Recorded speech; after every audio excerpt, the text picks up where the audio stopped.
Wanderson. Ele esteve aqui já no começo desse ano? Não, ano passado. Ano passado, na turma do ano passado. O Wanderson é líder da ITED, né? Escola de Treinamento Discipulado, e da Jocum de Ponta Grossa. É um homem de Deus. Nós temos crescido muito, a minha família tem crescido muito junto com ele, a Valéria, casado com a Valéria. A Valéria está em Campo Grande, não pude vir hoje, né? Está no campanha de Kings Kid, lá em Campo Grande. E, cara, é um casal de garra. Eles são jovens, são novinhos assim, mas é um casal com muita garra. Ele tem chamado para a África, vai contar um pouco mais da vida dele e também trazer a palavra para nós. Glória a Deus, obrigado. Senhor, muito obrigado. Porque nós estamos sendo abençoados esta manhã com a tua palavra. Não tem como escapar diante de tanto amor por nós. Obrigado, Pai. Fale com o teu filho, usa ele, Senhor, esta manhã. O Espírito Santo o cubra, Senhor, e use com autoridade, Senhor, para falar nossos corações. Deus, obrigado por esta manhã, por esse tempo tão especial que o Senhor separa para nós. Em nome de Jesus. Bom dia, irmãos, mais uma vez, paz do Senhor. Que bom que alguns lembram de mim. Estou muito feliz de poder retornar nessa igreja maravilhosa que a gente tanto fala lá na Jocum.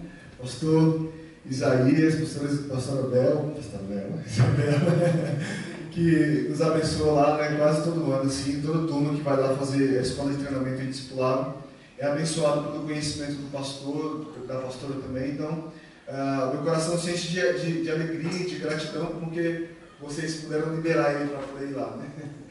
Gente, como foi dito, meu nome é Wanderson, eu sou do estado do Pará. Estou na Jocum tem 5 anos já, estou aqui em Ponta Grossa há 3 anos e trabalho hoje com um treinamento de jovens que chama ITED, Escola de Treinamento e Discipulado. Trabalho também com um seminário intensivo de estudos bíblicos. E esse ano a gente teve 2 turmas de ITED, né, que é a Escola de Treinamento e Discipulado. E esse segundo semestre a gente está com 12 alunos, sendo 11 mulheres e um homem. A gente tem aí pessoas de diversos lugares do Brasil e fora do Brasil também. E o Senhor nos convidou e nos desafiou para poder levar a palavra dele, a palavra viva, revelada, não só para o Brasil, mas também para fora do Brasil. Então, agora dia 20, na verdade dia 19, uma equipe vai para o sertão do Maranhão, para uma cidade chamada Catingueiro. Vamos trabalhar lá com implantação de igreja, evangelismo, a Bíblia em cada casa. E dia 20 nós vamos trabalhar, essa equipe que apresentou para vocês aqui, vai estar embarcando para a cidade de Uganda, né? A gente vai embarcar em São Paulo e vamos trabalhar ali também com implantação de igrejas, trabalhar com refugiados, trabalhar com crianças em situação de risco e também com evangelismo ali naquela cidade. E a gente tem ficado feliz porque esse é um desafio que o próprio Senhor fez para a gente, né? A diferença que eu falo da ITED e da Jocum é que a gente não vai para um lugar onde já tem trabalho estabelecido, né? Não necessariamente a gente só vai para esse lugar. Nós vamos para um lugar onde o Senhor nos convida, onde nós somos desafiados. Para você ter uma ideia do nosso desafio, essa galera que apresentou para você aqui, e também a minha esposa, nós precisamos de 90 mil reais. É muito dinheiro, não é? Meu Deus, é muito dinheiro, é demais. Só que Deus está falando o seguinte para a gente: Deus ele não trabalha baseado no dinheiro. Deus ele trabalha baseado na disposição e na disponibilidade do meu e do seu coração. Meu irmão, se você está disponível, se tem disponibilidade no seu coração para servir o Senhor, Ele vai te levar onde Ele quiser. A Bíblia diz: eu nunca vi um justo desamparado, nem a sua descendência mendigar o pão. Ou seja, o tempo todo Deus está mostrando a sua fidelidade.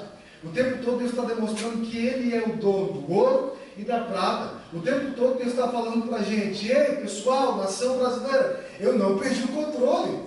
Está tudo sob controle.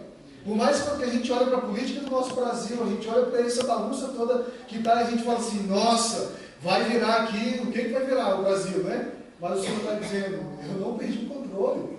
Ele é o mesmo ontem, hoje e eternamente. Ele é poderoso, Ele é onisciente, onipresente, Ele é a estrela. Gente, Ele é tudo. Ele é o Rei. E aí a gente falou assim: beleza, já que o Senhor é tudo isso, nós vamos aceitar esse desafio. E para a honra assim, do Senhor, a gente já conseguiu fechar as passagens, né? Falta a gente pagar 5 mil reais das passagens e falta a gente conseguir levantar mais 45 mil reais para a gente ter o transporte lá dentro da própria Uganda, né? A hospitalidade e também a alimentação. Falta aí quantos dias, pessoal? 6 dias para a gente conseguir 45 mil reais. Eu não sei como que vai fazer, mas a gente vai, né? A gente só vai. Então a gente está acreditando assim que o Senhor ele vai fazer, porque a Bíblia diz que Ele é poderoso para fazer infinitamente mais do que tudo quanto pedimos ou pensamos, conforme o seu poder que opera em nós. Ele é poderoso e eu sei que Ele vai fazer. E mesmo se a gente não conseguir esses 45 mil reais, não tem problema, a gente vai. A gente pode passar fome, a gente pode dormir na rua, porque não é sobre nós. A gente não está contando uma história sobre a equipe da Jocum, nós estamos contando uma história sobre Ele. Sobre Jesus, aquele que morreu, ressuscitou e dá salvação para todos que aceitar e crer. E esse é o nosso desafio que o Senhor colocou no nosso coração. Então a gente está vendendo camisetas ali atrás, que o pastor já falou aqui também, vestiu a camiseta, né? Essa camiseta, todo o dinheiro que é levantado é para esse desafio, para esse projeto, né? É claro que a gente não vai conseguir levantar os 45 mil reais vendendo ali, eu acho que 50 camisetas. Semana que vem a gente vai também nas ruas lá de Ponta Grossa vender pizza. Tem uma pessoa da nossa equipe que sabe fazer pizza. A gente vai... Claro que a gente não vai conseguir levantar esse dinheiro somente na pizza, mas a gente está fazendo também. A gente está colocando nossa atitude, está tendo ação, né? E a gente crê que Deus ele vai fazer. Amém? Então, se você estiver disponível, compre uma camiseta ali. Você não vai estar comprando apenas uma camiseta, você vai estar comprando uma causa. A causa de levar o Evangelho para Uganda também. E você vai estar fazendo parte dessa missão. Irmãos, abre em Efésios capítulo 2. Quero compartilhar uma mensagem com vocês rapidamente.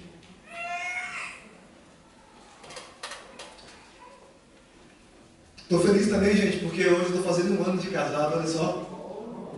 1 ano de casado com vocês, a minha esposa está lá, em Campo Grande, Mato Grosso do Sul. Efésios capítulo 2. Quero compartilhar uma palavra com vocês que Deus colocou no meu coração. Semana passada, semana retrasada, na verdade, eu tive a oportunidade de estar indo lá na base de Jocum, Goiânia, dar aula sobre o livro de Efésios, na escola de estudos bíblicos que tem lá também. E aí eu comecei a estudar Efésios e eu comecei a perceber algo assim, muito interessante nos nossos dias, né, nos dias de hoje, assim, a respeito da unidade da igreja, a respeito das igrejas brasileiras que existem hoje. Eu não sei quantos de vocês já tiveram a oportunidade de sair do Brasil e trabalhar com uma outra igreja fora do Brasil. E vocês, se vocês já tiveram essa oportunidade, você consegue muito bem fazer a comparação, como que é uma igreja africana, por exemplo, uma igreja da Turquia, uma igreja, sei lá, qualquer igreja fora do Brasil, e como que é a igreja do Brasil. E você percebe que a igreja do Brasil ela ainda não está 100% em respeito de unidade, de família. E o tempo todo a Bíblia está dizendo a respeito de relacionamento. O tempo todo a Bíblia está dizendo a respeito de unidade, de família de Deus. Só que a gente vem para o Brasil e a gente consegue visualizar uma igreja, um corpo que está separado, que está com defeito, que está enferrujado. Um corpo que não necessariamente está trabalhando literalmente em unidade. Está trabalhando como uma família.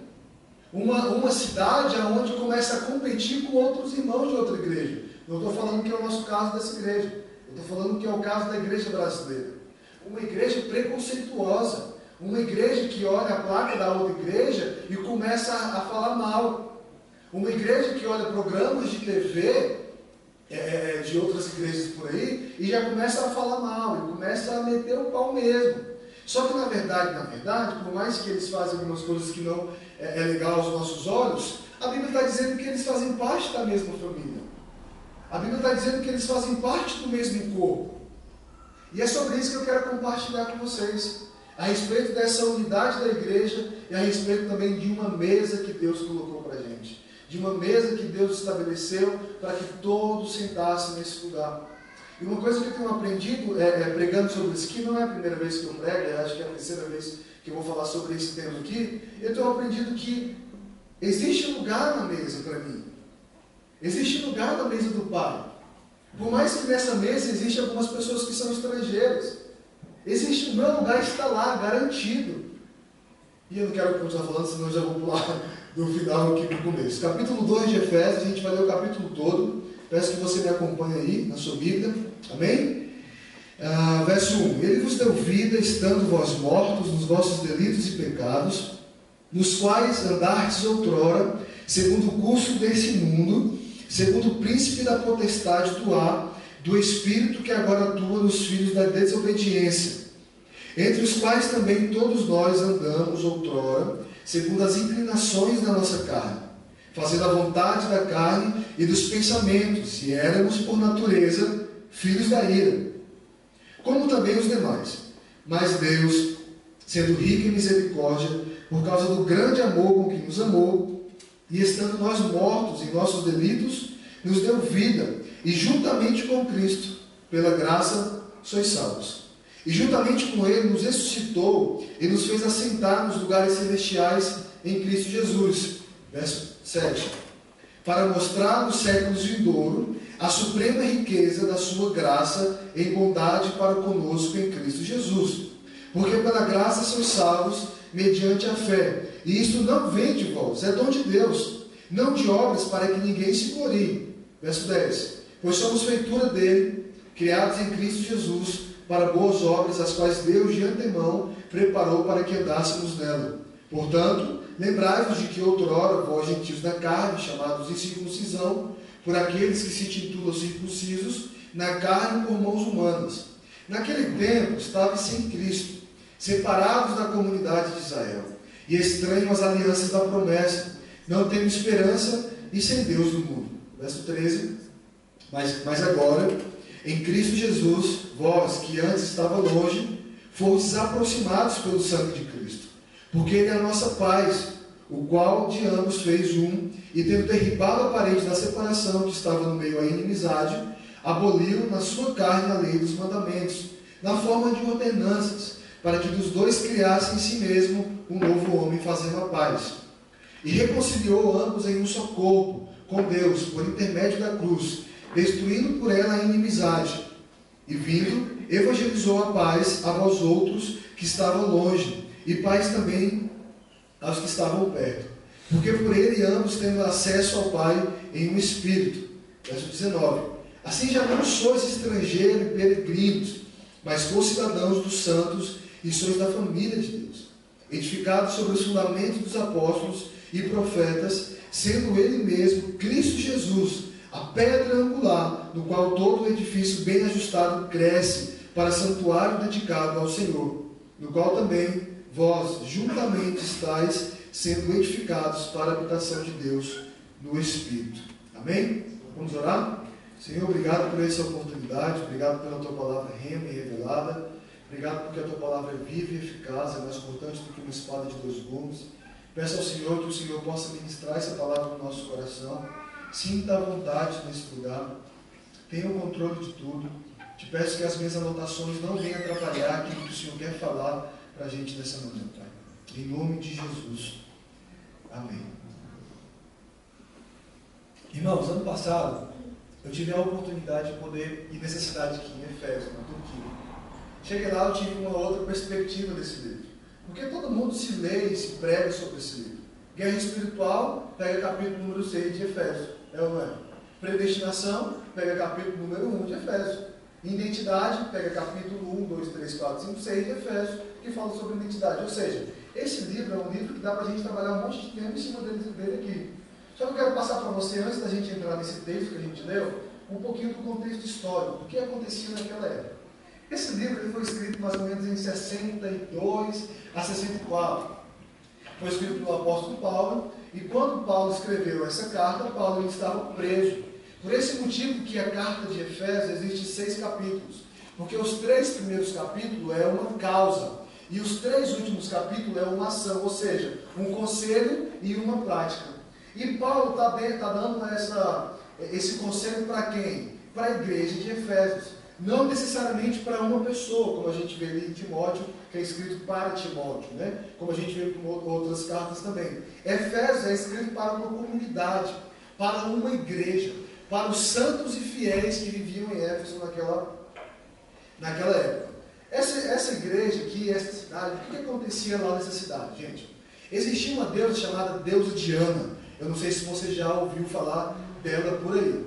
Deusa Diana, ela recebe várias roupagens em cada cultura. Cada cultura, ela tem um nome diferente. Por exemplo, ela tem o nome da deusa da caça, a deusa mãe, a deusa da bênção, a deusa Diana. Enfim, cada cultura ela recebe uma roupagem diferente. Sabe aquela carinha que você tem na sua moeda aí, no seu real? Sabe aquele rosto que quando você pega a sua nota, não tem um rostinho lá? Embaixo tem um nome escrito assim, Deus seja louvado. O nome daquela deusa é Semíramis. Essa Semíramis no original é a mesma Diana. É a mesma deusa que o povo adorava aqui nessa cidade. Né? E essa deusa, ela é totalmente contra a família. Ela é totalmente contra a unidade, porque diz a mitologia grega que ela veio de um casamento muito perturbado, ela caiu do céu, o monumento caiu do céu e o povo começou a adorar. Ok? Então ela é a deusa da prostituição. Ela é a deusa que é contra todos aqueles princípios bíblicos. E por esse motivo, Paulo escreve na carta de Efésios a respeito da família. Maridos, amai-vos a vossa mulher como Cristo amou a igreja. Lembra dessa passagem? Por esse motivo, Paulo está escrevendo essa passagem aqui em Efésios para poder dar uma boa instrução para o povo de Efésios. Essa deusa é uma deusa completamente pervertida. Eu queria conseguir trazer uma foto, mas eu não consegui, que eu vou passar para vocês aqui. Quando você está andando na cidade de Éfeso, lá na Turquia, se você olha para o chão, você começa a ver vários pés assim desenhados no chão. Esses pés estão significando e mostrando aonde que é o prostíbulo da cidade. Aqui no Brasil, você vai passando por uma rua e você vê uma placa muito grande de motel, correto? Motel aqui, entra aqui, alguma coisa do tipo. Sinalizando aonde que é o local de você cometer algumas coisas, alguns atos. Na cidade de Éfeso, a pessoa que ia para poder se prostituir, ela tinha que olhar para o chão. E aonde ela via o pezinho, para onde estavam os dedos, era onde estava o centro de prostituição, vamos dizer assim. Nesse lugar, nesse santuário, nessa casa, existiam várias mulheres que adoravam a Diana. Como que essas mulheres adoravam a Diana? Tendo relação sexual com outras pessoas. E como que os homens adoravam a Diana? Tendo relação sexual com as escravas de Diana. Vocês entendem o que eu estou dizendo? E aí também dentro dessa cidade tinha um deus chamado Deus Bar, que é o deus do vinho naquela época. Por esse motivo, Paulo escreve aos Efésios: não vos embriaguei com vinho no qual há dissolução, mas enchei-vos do Espírito Santo. Paulo está dizendo o seguinte: o mandamento para o crente não é só ter o Espírito Santo, mas é ser cheio do Espírito Santo. Ou seja, o Espírito Santo todo mundo tem, mas agora ser cheio do Espírito Santo é uma outra conversa. E Paulo está dizendo o seguinte: não vos embriaguei com vinho, porque toda a comunidade está dizendo que a solução dos seus problemas é beber vinho, é se embriagar. Mas enchei-vos do Espírito Santo, ou seja, eu sei que você tem o Espírito Santo já, mas se enche dele, seja direcionado pelo Espírito Santo. E aí existem esses dois deuses que são mais reconhecidos assim na cidade de Éfeso, onde a galera ia lá e adorava esses deuses. Né? A galera vinha de todo lugar que você imaginar, o pessoal ia para Éfeso, porque afinal de contas Éfeso era como se fosse a capital. Éfeso era uma cidade portuária. Era uma cidade onde tudo que você enviava para as outras igrejas tinha que passar por Éfeso primeiro, para poder ser corrigido, e etc e tal. E aí o pessoal vinha e cometia esses dois tipos de pecado, que é se embriagar, que está adorando o Deus Bar, e que é ter relação sexual com essas prostitutas que está adorando a deusa Diana. A gente olha assim com os nossos olhos carnais, esse pecado não é ruim, é um pecado ponto. Por esse motivo que a igreja de Efésios estava ficando tão pequena e a cidade de Éfeso estava crescendo tanto por causa dessa prostituição, por causa desses pecados. Vale a pena lembrar também que na cidade de Éfeso, na igreja de Efésios, passou Áquila e Priscila, que foi o casal que implantou a igreja lá, passou Apolo, Paulo, João, Maria, mãe de Jesus, todos esses personagens passou por ali, por essa cidade, para poder tentar estabelecer o Evangelho, né? A palavra do Senhor, enfim. Então essas mulheres que tinham relação sexual com essas pessoas, automaticamente elas ficavam grávidas, né? Só que essas mulheres, olha aqui, rapaz, que isso, hein? Que contabilidade. Isso aqui é a cidade de Éfeso, gente. Aqui é uma entrada principal, e lá aquele monumento é a Biblioteca de Celos, onde foi construída por escravos. A segunda biblioteca maior de Roma Antiga está ali, aquela biblioteca. Tanto que você vai na Turquia hoje, você consegue comprar os chaveirinhos dessa biblioteca. Uma biblioteca muito conhecida. Aqui para a direita você encontra o banheiro público.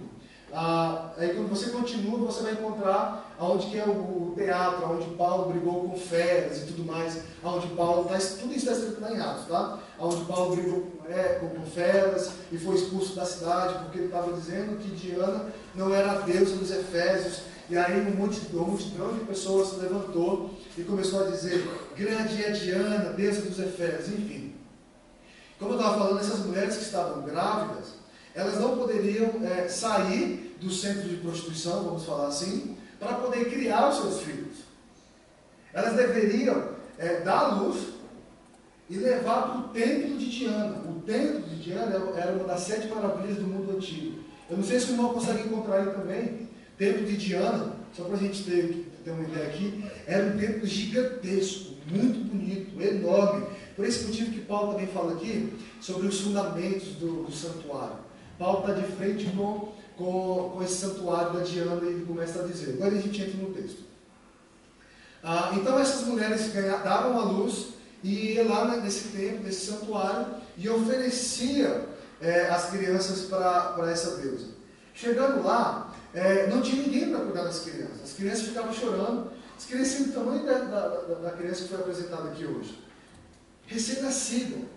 Não tinha ninguém para cuidar, não sei se era frio, se era calor. As crianças começavam a chorar muito, desesperadas, precisando de um cuidado, de um colo. E elas ficavam chorando cerca de 2 dias e meio, 2 dias, até 3 dias, até morrer. Quando essa criança morrer, a adoração dessa mulher é levada até a deusa Diana. Gente, esse Deus é meu Deus do céu. E aí Paulo começa a escrever a carta dele. Vale a pena lembrar também que nessa cidade o contexto não está resumidamente só nos deuses. Essa cidade também existe uma igreja. Na verdade não era uma igreja como essa, era como se fosse uma célula, um grupo pequeno. Talvez ali de 20 pessoas mais ou menos, né? Onde esses personagens que eu falei para você foi lá, tiveram a oportunidade de trazer uma palavra nessa igreja também. E vale a pena lembrar que essa igreja ela estava composta de judeus e gentios. Estava composta também de bispos orientais. Por exemplo, Timóteo ele se tornou bispo mais tarde. Então ela estava composta de judeus e gentios. Esse aqui é o templo eu acredito que da deusa Diana. Tem outras fotos na internet, você pode pesquisar depois de chegar na sua casa, que é como se fosse em 3D, sabe? Eles fizeram para ter ideia de como que é. É gigante, é muito grande mesmo. E aí as mulheres que estavam grávidas tinham que chegar nesse templo e claro, tinha um lugar lá, né? E oferecia a sua criança para essa deusa. Enfim, então essa igreja ela está composta de judeus e gentios. Capítulo 1 ao capítulo 3 é a causa, é o conselho que Paulo está dando. Capítulo 4 ao capítulo 6 é a ação. É a prática que a gente tem que colocar que Paulo está falando para essa comunidade. Aí, de uma forma muito resumida, de uma forma muito escondida, Paulo ele fala sobre 3 pontos aqui, do versículo 11 ao versículo 20. Se você puder me acompanhar na sua Bíblia, para a gente ter uma melhor homilética aqui não estava prosperando e não estava crescendo em quantidade de pessoas. O trabalho dessa igreja não estava sendo um trabalho efetivo, justamente porque a igreja estava separada. Os judeus, a galera que se considerava mais próxima de Deus, e etc., eu sou bonzão, eu conheço de Bíblia, etc., estavam rejeitando os gentios. Para você ter uma ideia, você pode ter a oportunidade de estudar também na sua casa com mais tempo.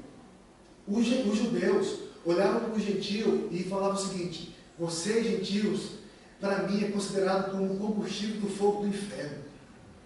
Era muito forte, era muito desprezo. Se um judeu encontrasse uma mulher gentia, grávida, dando à luz, o judeu não poderia de forma alguma ajudar essa mulher a dar à luz. Porque se ele ajudasse essa mulher a dar à luz, o povo ia falar o seguinte para ele: aquele judeu está ajudando a multiplicar os gentios na terra. Se um judeu casasse com uma gentia, a família celebrava morte, celebrava luto, porque era totalmente desconsiderado fora da família um judeu casar com uma gentia.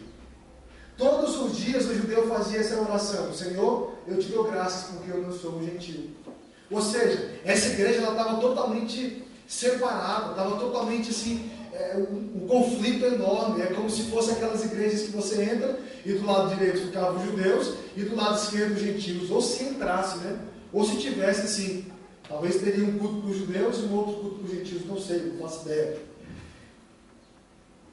E aí no verso 12, Paulo fala a respeito que ele coloca algumas observações, como que os gentios estavam antes, outrora, lá no passado. Verso 12 ele fala, naquele tempo estava sem Cristo. Ou seja, gentios, todo mundo estava sem Cristo.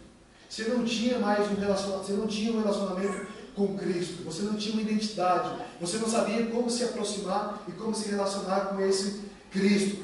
Aí ele continua dizendo, 12, separados da comunidade de Israel, ou seja, separados do povo de Deus, separados da casa da aliança, separados daquele local onde é a habitação do próprio Senhor. Aí ele continua dizendo algumas características. E estranho às alianças da promessa, ou seja, eu não tenho uma aliança com a promessa que o Senhor lá no Antigo Testamento colocou para a gente. Ou seja, os gentios eles estavam sem Cristo, separados da comunidade e estranhos das alianças da promessa. Ele continua dizendo, sem esperança e sem Deus no mundo. Ou seja, estão acabados, está totalmente perdido. O cara que ele está sem Cristo, separado da comunidade, ele não tem aliança com a promessa, não tem esperança e não tem Deus, ou seja, quem é você? Quem é você? E nesses dois versículos aqui, Paulo está dizendo a respeito de uma separação. Nessa separação, a gente pode trazer uma aplicação para a gente. Será que você nunca fez uma separação dentro da sua igreja, irmão? Será que você nunca fez uma separação dentro da sua casa? Será que você nunca fez essa separação na sua cabeça porque a sua família, ou tem alguns membros da sua família que fumam, que bebem, que não vem para a igreja e você fala, opa, ele está longe da comunidade de Israel. Ele está separado das alianças. Ele está sem Cristo e sem Deus. Paulo está dizendo a respeito de uma separação. Ele está falando de uma igreja que hoje ela é muito conhecida, que teve muitos exemplos bons naquela época. Paulo está dizendo a respeito dessa igreja que está separada. Verso 13, olha o verbo, mas agora Paulo está falando a respeito de reconciliação. Mas agora em Cristo Jesus, vós que antes estavam longe, fostes aproximados pelo que, igreja? Pelo sangue de Cristo Jesus. Ou seja, o sangue de Cristo fez com que o gentio e o judeu se reconciliassem. Cara, me perdoa porque eu fiz isso com você. Me perdoa porque na minha mente eu te matei. Me perdoa porque eu vi aquele programa na TV e o cara pedindo dinheiro e eu falei que esse cara era um falso profeta. Não estou defendendo ninguém, tá, gente? Só quero que você entenda a respeito de união, a respeito de corpo. Me perdoa porque eu passei na frente de uma igreja e eu vi que o som estava muito alto, eles estavam falando língua, e eu falei que essa igreja é uma igreja profana, ou alguma coisa do tipo. Ou seja, o sangue de Cristo agora nos uniu. O sangue de Cristo agora nos reconciliou um com o outro. Aí o texto continua dizendo, verso 14, porque Ele é a nossa paz, o qual de ambos fez um, e tendo derribado a parede da separação que estava no meio, a inimizade. O que significa isso? Os judeus, eles construíram paredes grandes, e essa parede significava a parede da inimizade, aonde o gentio não conseguia se relacionar com o judeu, aonde o corpo estava separado. Mas a Bíblia diz que essa parede ela foi derrubada, porque olha só, porque Ele é a nossa paz. Ele quem, gente? Cristo é a nossa paz, o qual de ambos fez um, ou seja, está falando de judeu e gentio, de ambos fez um. E tendo derribado a parede da separação, que nós estava no meio a inimizade, aboliu na sua carne a lei dos mandamentos, na forma de ordenança, para que dos dois criassem em si mesmo um novo homem, fazendo a paz. Ou seja, verso 14 fala de paz, verso 15 fala de paz, e verso 17 fala de paz. O verso 14 fala que Cristo ele é a paz. O verso 15, fala que Ele fez a paz. E o verso 17 fala que Ele anunciou a paz. Quantas vezes você já conseguiu levantar uma parede de inimizade dentro da tua igreja? Quantas vezes você já frequentou uma igreja que ali naquela igreja existe separação? Os ricos, os pobres, os que têm mais tempo de casa, os novos convertidos, os jovens, os adolescentes. Estou dizendo que a gente não tem que ter essa separação, porque a Bíblia diz que a gente tem que ter ordem e decência. Mas estou dizendo a respeito de unidade, de família, de corpo. Quantas vezes você foi numa igreja no qual você mesmo levantou essa parede? E do versículo 13 ao versículo 18, a palavra-chave aqui é inimizade. A palavra-chave aqui é uma palavra onde, inimizade, onde a igreja brasileira criou-se uma inimizade muito grande com as outras, no qual você não consegue mais amar o irmão que é católico, no qual você não consegue mais amar o irmão que é budista, que é muçulmano. Por quê? Porque a minha religião é a verdade, ponto final, e que se dane. A Bíblia não fala sobre isso, irmãos. Eu fico feliz porque essa igreja é uma igreja que tem um momento missionário. Essa semana a gente teve aula de mundo muçulmano lá na base. E uma das perguntas foi: o que a gente pode fazer dentro da nossa igreja para que a igreja olhe para as missões? Fico muito feliz quando eu venho numa igreja e vejo aqui os jovens trazendo informações das nações que têm um difícil acesso. Mas a minha pergunta é: você ama eles? Você conseguiria receber um homem bomba na sua casa hoje? Você conseguiria receber um macumbeiro, sei lá, qualquer outra pessoa dentro da sua casa hoje? Aqui Paulo está dizendo a respeito de uma igreja que está separada. A gente pode trazer para o nosso dia a dia hoje. E aí, irmão, sabe qual que é o instrumento que vai fazer com que tudo isso dê certo e que haja essa unidade? É a cruz. Verso 16. E reconciliar-se ambos em um só corpo com Deus, por intermédio da cruz, destruindo por ela a inimizade. É a cruz que destrói a inimizade. Essa parede que foi levantada, que é a parede da inimizade, é uma parede que é tanto horizontal como vertical. É uma parede de inimizade que eu não tenho relacionamento com todos dentro dessa família, com o meu próximo, e eu não tenho um relacionamento bacana dentro com o meu Deus ali, um relacionamento com Deus. E aí Paulo está dizendo o seguinte: Cristo, ele é a paz, ele fez a paz e ele anunciou a paz. E Cristo, ele precisa ser anunciado, porque quando eu anuncio Cristo, eu anuncio a paz. A Bíblia diz que ele é o príncipe do quê? Da paz. Quando eu anuncio Cristo, eu estou anunciando a verdadeira paz. Eu estou anunciando a verdadeira reconciliação. Nós precisamos ser uma igreja sem mácula. Nós precisamos ser uma igreja que oferece glória ao Senhor. Irmãos, a nossa igreja ela está separada. A nossa adoração não está chegando ao Senhor. Sabe por quê? Olha aí no capítulo 3. Capítulo 3, versículo 20. Ora, aquele que é poderoso para fazer infinitamente mais do que tudo quanto pedimos ou pensamos, conforme o seu poder que opera em nós. 21. A ele seja a glória onde? Na igreja. Depois que fala, e em Cristo Jesus. Ou seja, Paulo está dizendo o seguinte: se a nossa igreja não está unida, se a nossa igreja não tem a unificação, nós não estamos oferecendo glória ao Senhor. Porque no capítulo 3, verso 21, está dizendo: a ele seja a glória na igreja. Mas é uma igreja perfeita, é uma igreja unida, é uma igreja que está vivendo em união, na unificação, é uma igreja que reconhece que somos uma família. Eu quero dar continuidade para mim não perder o tempo aqui, e aí a gente vai ali para o verso 19. O verso 19 vai começar a falar agora sobre unificação. Vou só repetir: 11 a 12 falou sobre separação, 13 a 18 sobre reconciliação, e 19 a 22 vai falar sobre a unificação.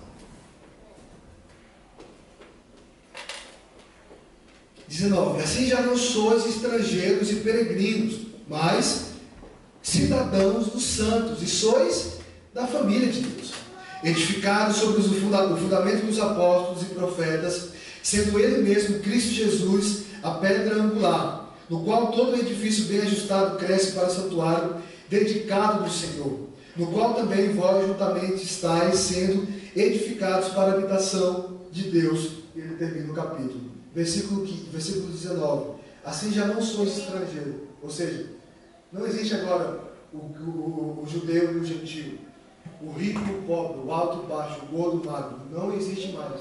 Porque assim sois estrangeiros e peregrinos, mas co-cidadãos dos santos, e sois da família de Deus. Você conhece alguma pessoa da sua família que você não sabe o nome? Você sabe o nome de todos os seus primos? Dos seus tios? Da sua mãe, sei lá? Dos seus filhos? Sabe. Por quê? Porque é tua família. E é isso que Deus está. Se você não sabe, irmão, você tem que pesquisar mais um pouco, né? A sua família, talvez a sua família é muito grande, né? Mas Deus está falando o seguinte com a gente: nós somos da mesma família. E essas pessoas que é da mesma família precisam se conhecer. O que eu quero te dizer é o seguinte: existem pessoas talvez nessa igreja que estão 1, 2 anos aqui frequentando, mas você não conhece a outra pessoa.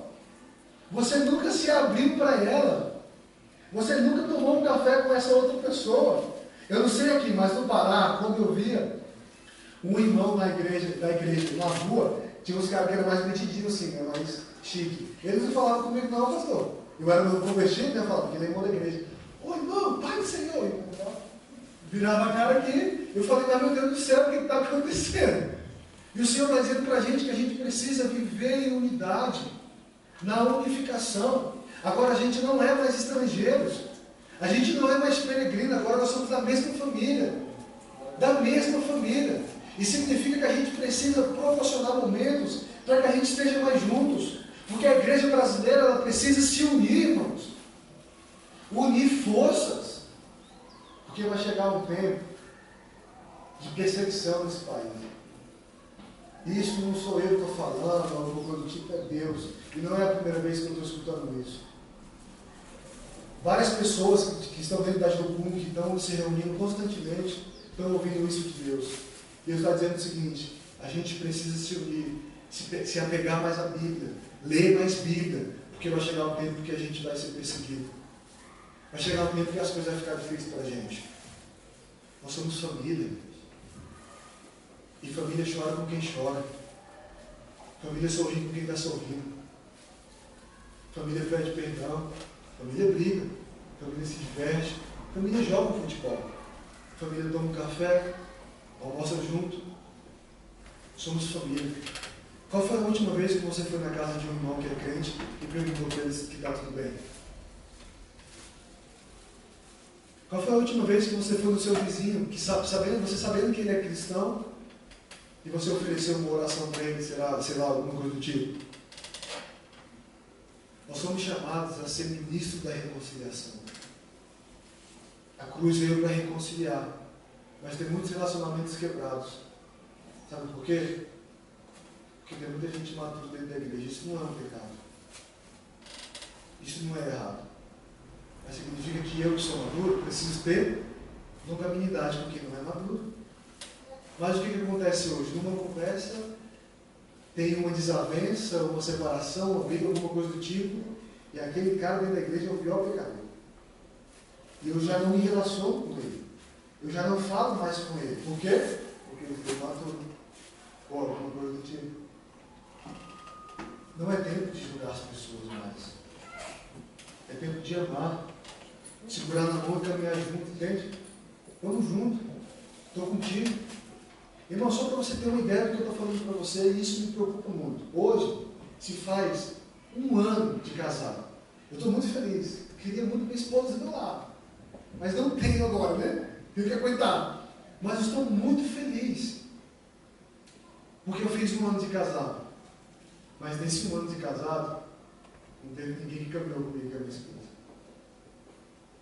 Eu sou missionário, estou dentro da igreja, e não teve nenhum cristão que perguntou para mim e para a Valéria: você já tentou se matar? Está tudo bem com vocês? Eu tive para não dizer que não teve ninguém, eu tive uma conversa com o pastor Isaías no final de semana que eu queria almoçar com eles. Graças a Deus por eles. Graças a Deus. Porque ninguém chega e se preocupa. Irmãos, aonde a gente vai parar com esse evangelho que pensa só em você mesmo? Com o evangelho da conveniência? Se está bom para mim, então está bom. Mas eu não me preocupo com o próximo. Eu não amo mais o meu próximo. Quando a gente olha para aquela parábola ali do bom samaritano, a gente sempre se identifica com algum daqueles personagens, né? Com o levita, ou com outra pessoa, ou com o bom samaritano. Mas na verdade nós somos aquelas pessoas que estão no chão lá, caída, que foi assaltada, que está sendo morta. Nós somos essas pessoas. As pessoas passam por nós e não nos ajudam mais. E Paulo está dizendo o seguinte: não somos estrangeiros, somos da mesma família. Não existe agora mais separação. Já houve uma reconciliação, agora é tempo de unir, unificação. E aí no verso 20 ele fala: edificaram sobre o fundamento dos apóstolos, profetas, sendo ele mesmo, Cristo Jesus, a pedra angular. O que isso significa? Que todo o meu ministério, que toda a minha atitude para com o meu próximo precisa estar fundamentada e baseada em Jesus, que é a pedra angular. Sabe por que eu não consigo mais amar o meu próximo como eu amo a mim mesmo? Porque eu não estou fundamentado em Jesus, no amor que é ágape, no amor que constrange, no amor que abraça, que ajuda. Ele é a pedra angular. E o meu ministério, o seu ministério, a minha vida, a sua vida, precisa estar fundamentada em Jesus. Verso 21, no qual todo o edifício bem ajustado cresce para o santuário dedicado do Senhor. Aí o 22 fala: no qual também vós juntamente está sendo edificados para a habitação de Deus no Espírito. Ele termina. Mas ele termina, parece que dá uma continuidade. Não era para parar aqui esse verso. Tipo, nós estamos sendo construídos, nós estamos sendo edificados. O que isso significa? Significa que eu e você somos um santuário do Senhor. Significa que eu e você somos casas de Deus, morada do Espírito. E essa morada, o Senhor, Ele quer dar continuidade, Ele quer trazer uma reforma, Ele quer dar uma pintadinha, Ele quer fazer alguma coisa do tipo. E o mais legal de tudo isso é que Deus está dizendo que nós somos casa e não somos pousada. Sabe por quê? Porque na pousada eu só vou quando eu estou de férias. Eu só visito a pousada, mas na casa eu moro. Na casa eu moro. E o Espírito Santo, Jesus, Ele não quer te visitar, irmão. Ele quer morar em você. E o mandamento não é receba o Espírito Santo, é se enche do Espírito Santo. Porque quando eu estou cheio do Espírito Santo, eu consigo obter o amor que vem dele. Eu consigo ser ministro da reconciliação e trago unidade para dentro disso. Para mim finalizar, eu quero finalizar falando a respeito de mesa. Toda casa tem uma mesa, sim ou não? Toda casa tem uma mesa. A mesa do pastor Isaías não é igual à minha mesa da minha casa. A mesa da minha casa não é igual à mesa do outro irmão. Enfim, mas todo lugar tem, toda casa tem uma mesa. Entenda-se que a gente é essa casa, que nós somos essa morada. E que nessa casa tem uma mesa. E que essa mesa é um lugar de refeições, um lugar de conversa, etc. E tal. Mas quando eu estava meditando sobre essa palavra, e eu senti de falar sobre isso, é que nessa igreja existe uma mesa que Cristo colocou. E nessa mesa existe um lugar de todos. Todos têm um lugar garantido nessa mesa. Porque afinal de contas, na mesa do Pai, há lugar para todos. Há lugar para todos. Na mesa do Pai há lugar para o judeu, há lugar para o gentil, há lugar para mim, há lugar para você. Mas a mesa é voluntária. Senta-se quem quer. O convite está exposto. O Senhor já fez o convite. Se aceita comigo. Lembra lá daquela cena onde Cristo está ceando? A mesa é lugar para todos. Na mesa tinha o traidor. Cristo está nos convidando, igreja, para se assentar nessa mesa. E quando eu estou sentado na mesa, eu não estou mais alto ou mais baixo do que outra pessoa. Eu estou no mesmo nível. Você entende o que eu estou dizendo? Eu estou no mesmo nível. Quando eu estou na mesa, eu consigo visualizar se uma pessoa está confortável ou desconfortável. Quando eu estou na mesa, eu consigo visualizar se uma pessoa está feliz ou está triste. Você entende? E aí, a mesa é lugar de quê? A mesa é lugar de discipulado, a mesa é lugar de confronto, a mesa é lugar de celebração, de ações de graça, a mesa é lugar de vulnerabilidade, a mesa é lugar de tantas coisas. E a gente precisa refletir sobre isso, irmãos. Sobre a unificação da nossa igreja, sobre a unificação do nosso corpo. E a gente precisa se assentar nessa mesa, unir forças, apoiar os trabalhos, levar a palavra do Senhor para as nações, ou até mesmo aqui para a Castro, ali para o tronco, não sei. A gente precisa se assentar nessa mesa. E quando eu me sento nessa mesa, eu estou dizendo o seguinte: eu estou vulnerável. O que é vulnerável? Correndo risco. Eu pego o meu orgulho e coloco de lado. Porque, por exemplo, quando você convida uma pessoa para se assentar na mesa, você não está dando a autoridade e a liberdade dela para ela só para ela se alimentar. Mas você está dando a liberdade dela de fazer perguntas também. E a mesa é esse lugar onde eu te ajudo e você me ajuda.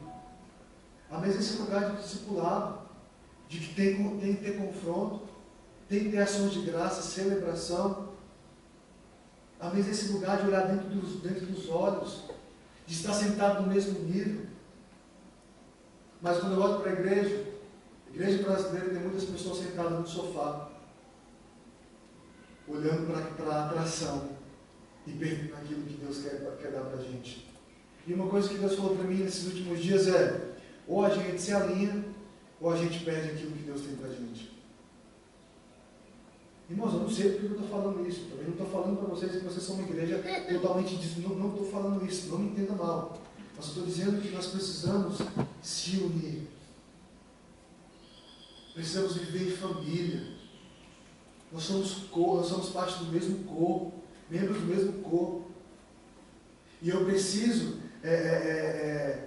reconhecer o seu dom, reconhecer o seu talento. Porque a mesa é esse lugar. É isso que é a mesa. De um irmão chegar e falar assim: eu não estou conseguindo, sei lá, fazer um culto, me ajuda. Esse cara vai ajudar, vai orar. A gente precisa criar esse ambiente de família.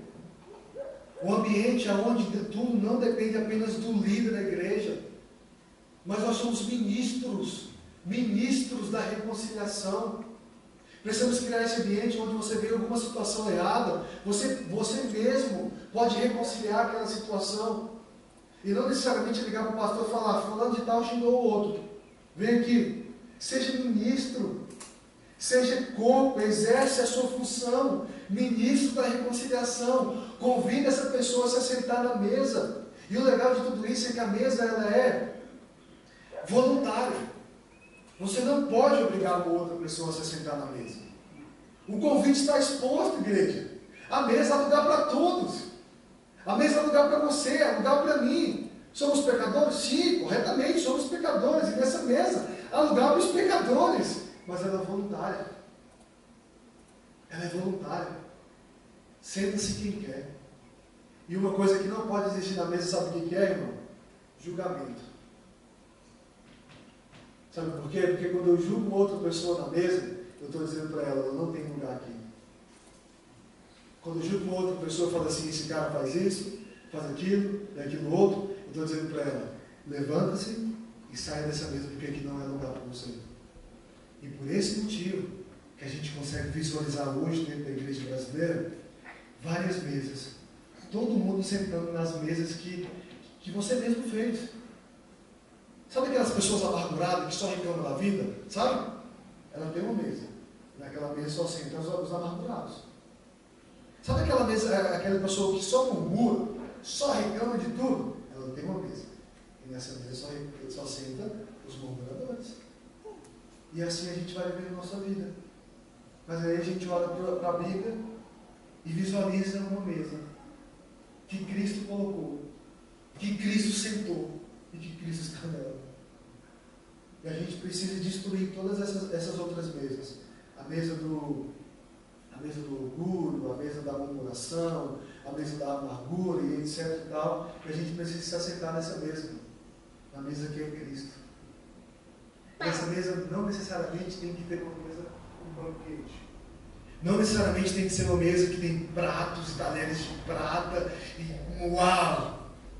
Pode ser uma mesa que seja no chão. Pode ser uma mesa que tem pratos de pedra. Pode ser uma mesa onde você vai se alimentar de peixe com terra. Mas você precisa se assentar nessa mesa. Porque enquanto você não se assentar, você está dizendo para as pessoas: eu estou acima de você. Eu estou no outro nível. E a mesa é o lugar para ficar no mesmo nível, olhar dentro dos olhos e dizer: fique à vontade, fique confortável. O que está acontecendo com você? Está ruim? Está difícil? Deixa eu orar por você. Deixa eu ser esse ministro da reconciliação. Ah, hoje eu briguei com o meu amigo, com a minha mãe. Dê conselho para essas pessoas. Irmão, você não precisa fazer um curso para você ajudar uma outra pessoa. Você só precisa estar disponível. Porque é o Senhor que coloca as palavras na tua boca. Mas agora a gente precisa se unir. Amém? Queria convidar você a ficar de pé, a gente orar para finalizar.